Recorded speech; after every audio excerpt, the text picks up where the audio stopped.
Welcome back. This is Everyone Loves Pirates, and we are continuing on with our Let's Learn, Let's Play of Crusader Kings II. In the first episode, we looked at our character. We looked a little bit at the lands, but we looked mainly at our character and what his stats were and what those stats mean. So if you don't know that, jump back and view that video. In this video, what we're going to talk about is our state scores. Very quickly, it won't take long, but mostly what our council does and how to best use them. So let's just jump right into it. If you have any questions, if I don't cover something, feel free to leave a comment on the video, and I will be happy to answer your questions there. So, in parentheses, we have our state scores, and we can mouse over that and see what affects those. Well, there's our score, first of all.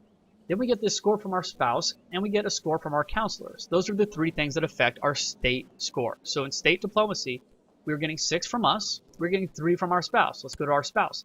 She has 7 diplomacy. You get half of all your wife's statistics added to your state scores, your state stats. And it's rounded down, unfortunately. So instead of 3.5, we're getting 3 from her 7 diplomacy. We're getting 2 from her martial. We're getting 1 from her stewardship. Thanks a lot, wife.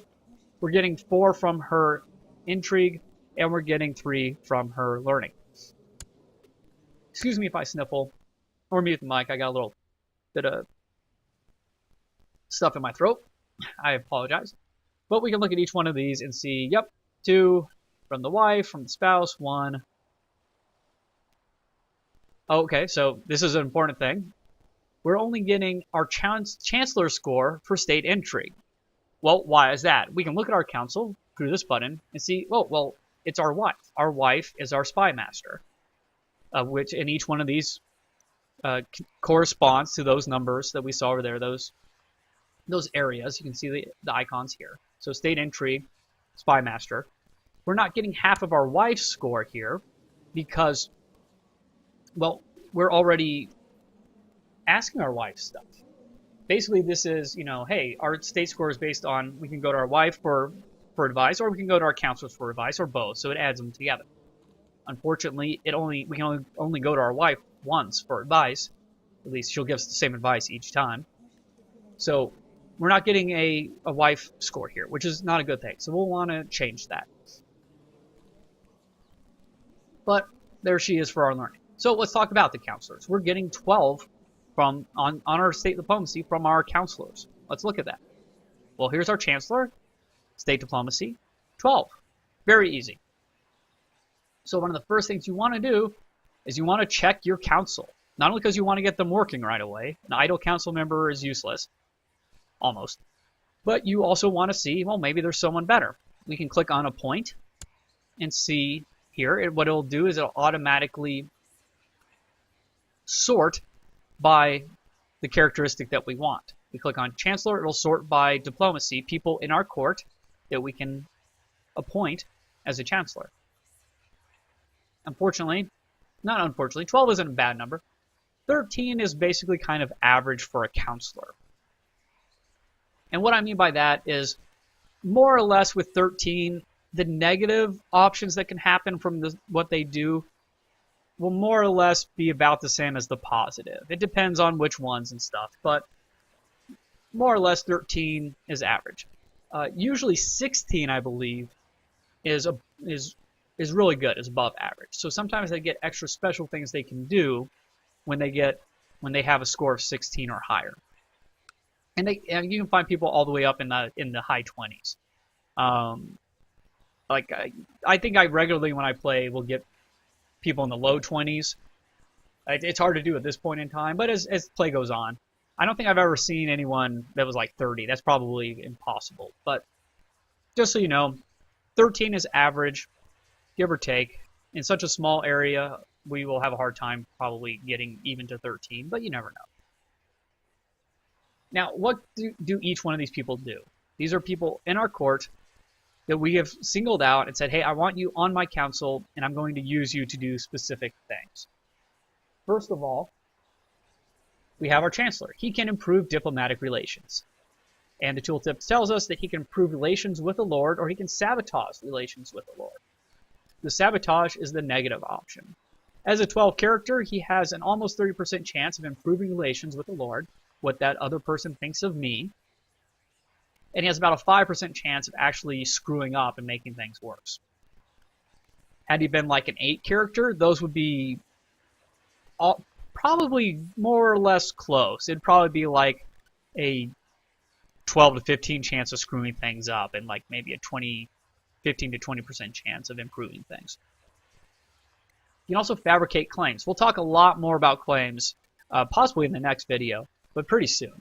But what he can do is he can try to get a claim on surrounding land, and there's an 8% chance that'll happen every year, more or less. It could happen a lot of times in a year. It could take, I think the max for fabricating claims, I need to check this. I think there is actually a max, and like after 20 years, he will fabricate a claim, unless something else very specific happens. But there's a 2% chance each year that he's going to infuriate some noble as he's trying to fabricate claims. That's a negative thing. He can sow dissent. He can lower opinion between a vassal and his liege. There's a 25% chance that'll happen, more or less. And the negative thing that will happen is 5% chance that he's discovered. Oops, people know that you're trying to hurt their relations with their vassals. The interesting thing about sow dissent is a lot of people think, okay, well, there's this guy that I want him, I want him to not like his liege, and they take sow dissent and they place the Chancellor in that liege's court in that county, and hopefully that will hurt the opinion between that liege and his vassal. But it's actually the other way around. From what I hear, I actually never did well with sow dissent because I always did that. When you sow dissent, you want to sow it with the vassal. So you want to find out where the vassal is and place the Chancellor there. And what do I mean by place? Well, let's get our Chancellor placed. We're going to do that this video. We're going to put all these people to work. I'll explain later why I'm doing this, but right now I want him to fabricate claims in Kildare. Because basically I'm going to want to take over Kildare. I want to claim. If I click on the button, I click on Kildare, and he goes there and he works there. You'll see it's grayed out now. It takes 6 months after you assign someone before you can assign them to do something else. You always want to have them working, but you want to be careful and not just willy-nilly put them somewhere because it's going to take a while before you can change it. A way around that is we can appoint a new Chancellor, and then we'd be able to put him wherever we wanted to.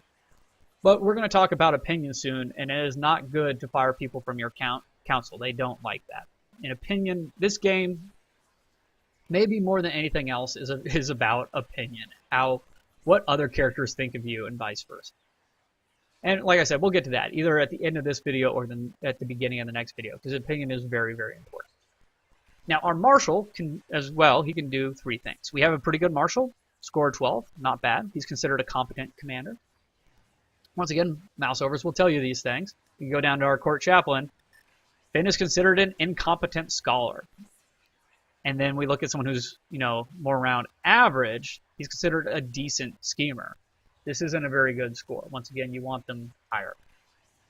But our marshal can suppress revolts. We can place him in a county to lower the revolt risk by 12%. And if we were trying to arrest somebody, when we get the option to do that, he will increase the chance that person's arrested. He'll take his goons and help you find the guy and make sure he doesn't escape by 12%. That's actually a good way to use your marshal. Unfortunately, an arrest is usually just once for one person, and your marshal is stuck there suppressing revolts for 6 months. But a lot of times it's worth it. He can train troops. This is what you will often be using your marshal for. Why? Well, it increases the levy size 30%, no matter what. It increases the levy reinforcement rate by 60%. And once again, your levy are your troops, the troops that you can send out and attack with. Now, he can do additional other things. He can get even more levy reinforcements, even quicker levy reinforcements, and he has almost a quarter of a chance to do that each year, 25%. He also could possibly infuriate a local noble with his meddling, and that's a bad thing. You don't want that to happen, and his is nice and low because he's pretty good at, that only happened 2.6% each year. You can also research military tech, and we will talk more about military tech and other tech in the future. But right now, tech isn't very important as a count. It's much more important as a duke. But what that does is it affects the military technology spread rate. Technology spreads from your capital, and this will basically help it spread to your other lands quicker. There's a bad thing that can happen, a military drill accident, which will hurt your marshal. And there's I believe, a good thing. This hardly ever happens for me. I think it's happened once, if I'm remembering it correctly. In that case, it was a good thing. Of the military secrets revealed, where basically he learned something particularly good, and it gave him military technology points that we can spend anywhere. Once again, we'll talk about technology later. What we want to do is we want him training troops. Now, something interesting that we'll talk about more in the future as well, but I'm just going to point out now. If we go to culture, we can click on culture and see on the map, well, most of it's this light blue, which is Irish Celtic. And the culture is not our culture. We can click on us and see that we are Irish Catholic.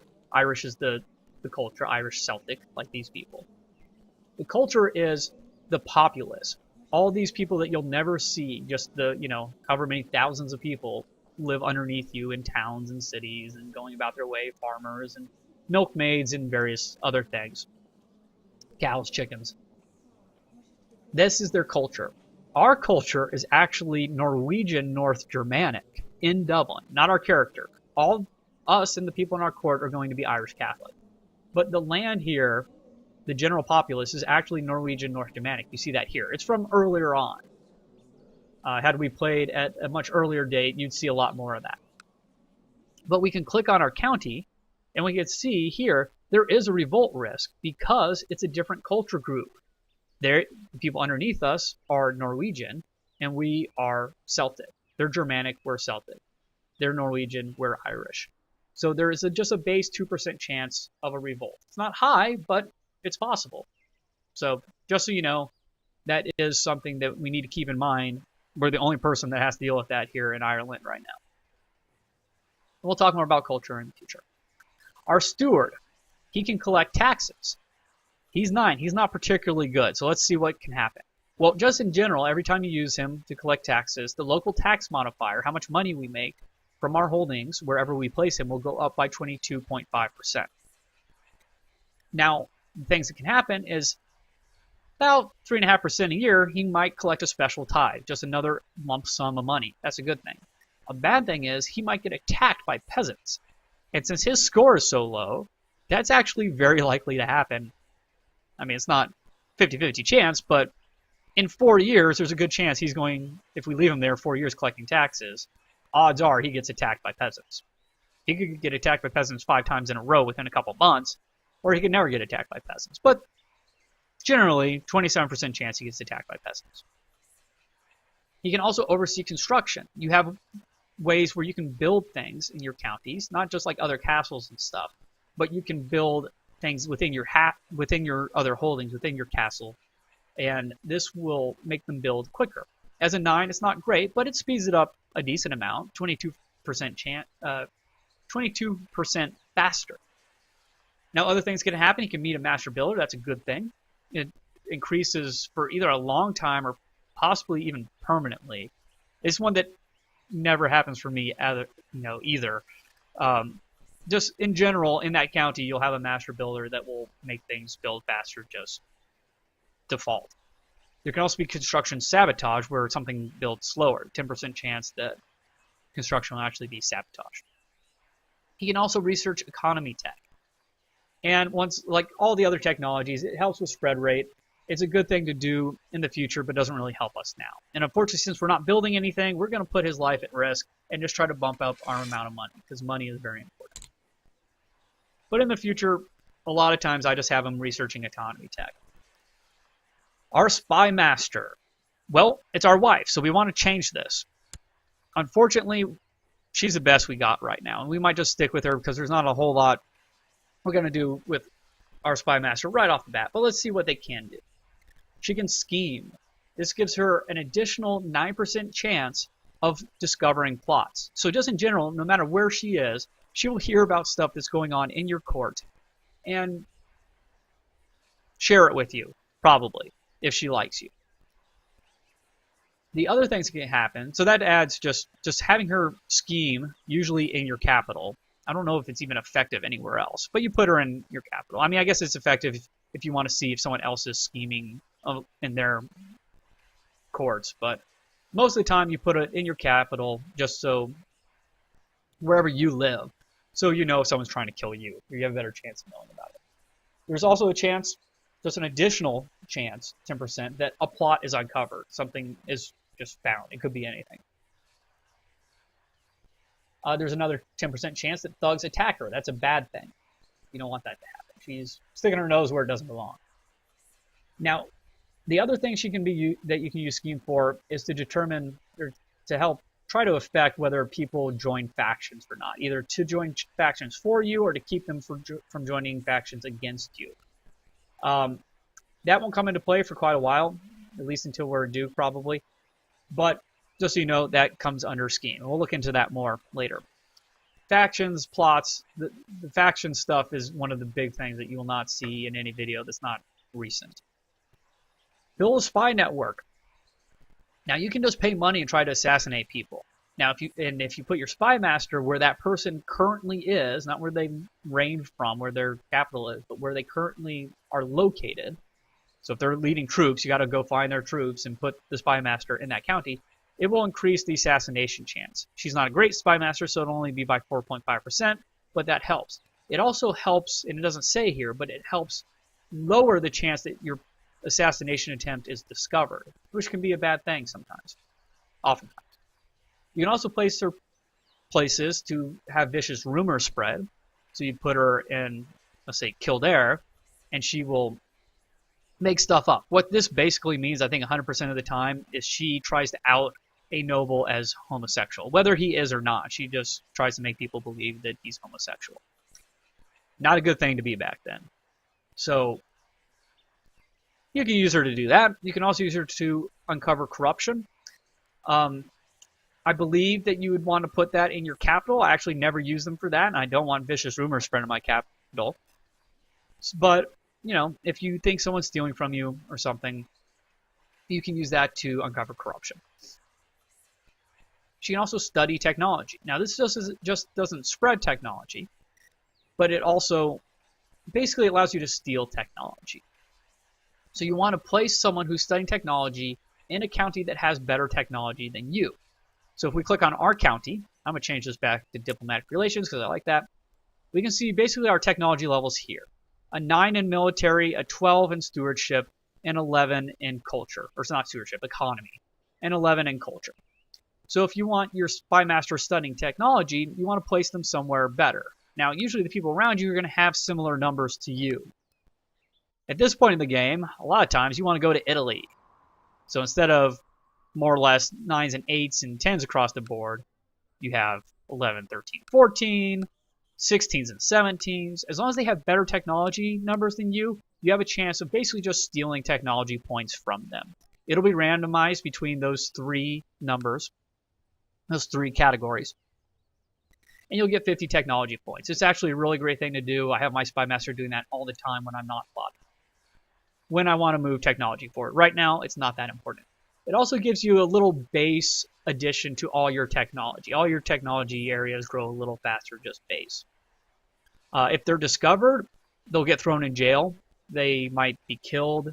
If it's over in the Byzantine Empire, over here, like if you're in Constantinople, which also usually has pretty good technology, at least in the really early game, you might get your balls cut off or your eyes burned out with a hot poker.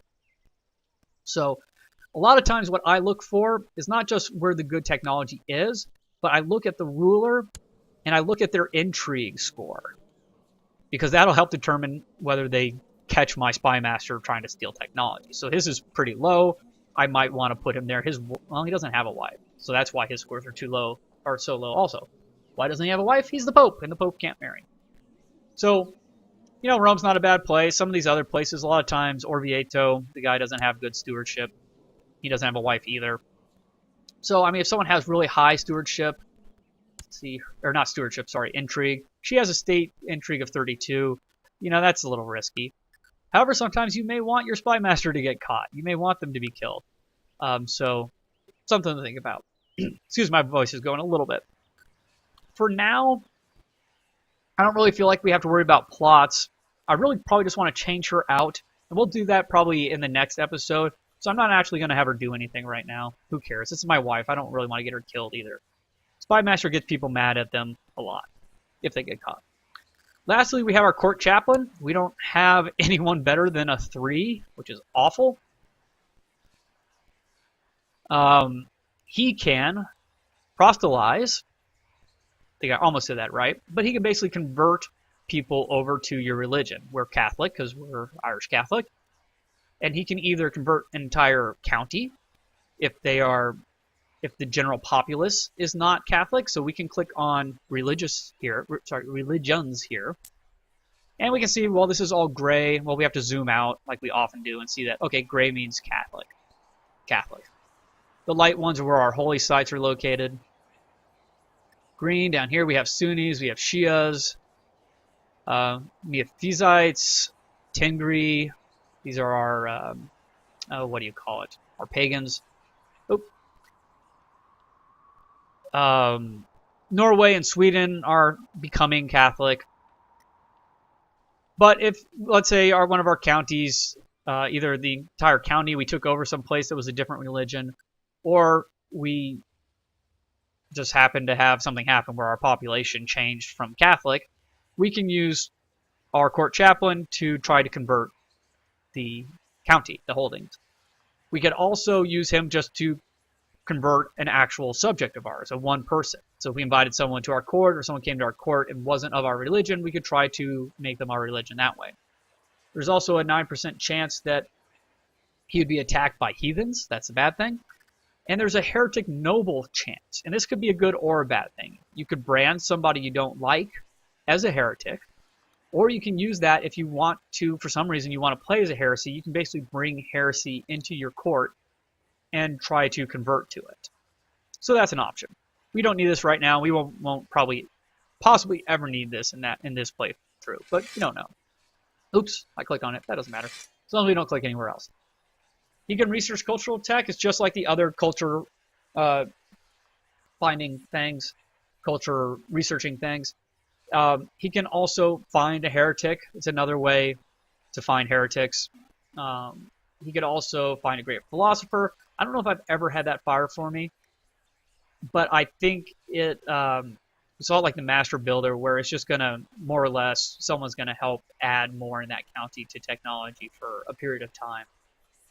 He can improve religious relations. So he can improve relations between us and our bishop, and he can improve relations between, or he can hurt relations between our bishop and our bishop's spiritual leader, which in our case would be the Pope. And we can also use him on the Pope to improve relations between us and the Pope. You do want the Pope on your side. The religion tab is up here. We can see our bishops there. Right now, our bishop, and we'll talk about opinion either in this video or the next. I got to check and see how long it's running. But he likes the Pope more than us, so we can use our court chaplain to try to make him like the Pope less or like us more. I'll talk about why you want to do that. I'm going to tab out real quick. Okay, we're at 23 minutes. So in the next video, what we're going to do is we are going to talk about relations. People's opinions. Right now, I'm just going to, we're going to want to switch this guy out probably. He is horrible. But he can't really do anything negative when he's improving religious relations. So I'm going to put him here where our bishop lives and try to get him to make the bishop like us more. So hopefully you enjoyed that. You learned a lot. If you have any questions, just leave a comment. And I look forward to seeing you in the next videos. Like I said, next video we will be dealing with opinion. And we'll also be using the character finder to try to find a replacement, probably for not only our court chaplain, but also our spy master. So thanks a lot. I look forward to seeing you all later. Bye.